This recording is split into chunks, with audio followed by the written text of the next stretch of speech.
Team India top batter Virat కోహ్లీని out చేయడం అంత ఈజీ కాదు. తోపు బౌలర్లను కూడా ఉతికారేసే ఈ స్టార్ను ఎలా ఆపాలా అని ప్రత్యర్థి జట్లు తలలు పట్టుకోవడం చూస్తూనే ఉంటాం.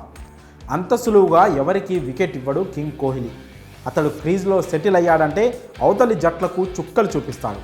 బెస్ట్ బాల్స్ వేస్తే తప్ప అతన్ని ఆపడం ఎవరి వల్ల కాదు. అలాంటోడు ఒకరిని నమ్మి తన వికెట్ పారేసుకున్నాడు. భారీ ఇన్నింగ్స్ ఆడాల్సినోడు ఉన్న పలంగా అవుట్ అయి పెవిలియన్కు చేరుకున్నాడు. బంగ్లాదేశ్తో జరుగుతున్న తొలి టెస్ట్లో ఈ అనూహ్య ఘటన చోటు చేసుకుంది. క్లియర్గా నాట్అవుట్ అయినా రివ్యూ తీసుకోలేదు కోహ్లీ. కేవలం యంగ్ బ్యాటర్ శుభ్మన్ గిల్ను కింగ్ కోహ్లీ నమ్మి మోసపోయాడు.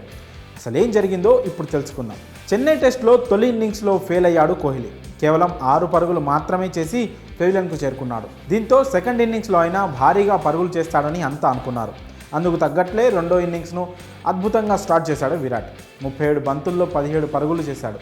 2 ఫోర్లు కొట్టి మంచి జోష్లో కనిపించాడు. అతడి ఊపు చూస్తుంటే ఈజీగా సెంచరీ బాధేస్తాడేమో అనిపించింది. కానీ బంగ్లా స్పిన్నర్ మెహదీ హసన్ మిరాజ్ బౌలింగ్లో అక్రాస్ ది షాట్ ఆడేందుకు ప్రయత్నించి అవుట్ అయ్యాడు.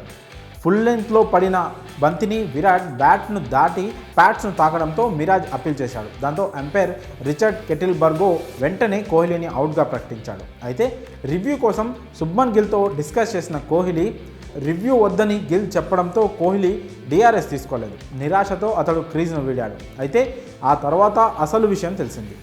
కోహ్లీ వెళ్ళిపోయిన తర్వాత రీప్లేలో అతడు నాట్అవుట్ అని తేలింది. బ్యాట్ ఎడ్జ్ తీసుకున్నాకే బాల్ స్టాండ్స్కు తరలినట్లు స్పష్టంగా కనిపించింది. దీంతో అంతా షాక్ అయ్యారు. విరాట్ రివ్యూ తీసుకోకుండా బయటకు వెళ్ళిపోవడం నాట్అవుట్ అని తేలడంతో డ్రెస్సింగ్ రూమ్లో ఉన్న కెప్టెన్ రోహిత్ శర్మ సీరియస్ అయ్యాడు. రిజల్ట్ ఎలా ఉన్నా డిఆర్ఎస్ తీసుకుంటే ఒకవేళ పాజిటివ్గా వస్తే టీమిండియాకు ప్లస్ పాయింట్ అయ్యేది. కోహ్లీ క్రీజ్లో ఉంటే భారీ టార్గెట్ సెట్ చేసేది. కానీ గిల్ మాట విని విరాట్ రివ్యూకు వెళ్ళలేదు. దీంతో అసహనానికి గురైన రోహిత్ కోహ్లీ ఎందుకు ఇలా చేశాడంటూ ఆశ్చర్యంలో మునిగిపోయాడు. మరోవైపు అంపైర్ కెటిల్బరో నవ్వుల్లో మునిగిపోయాడు.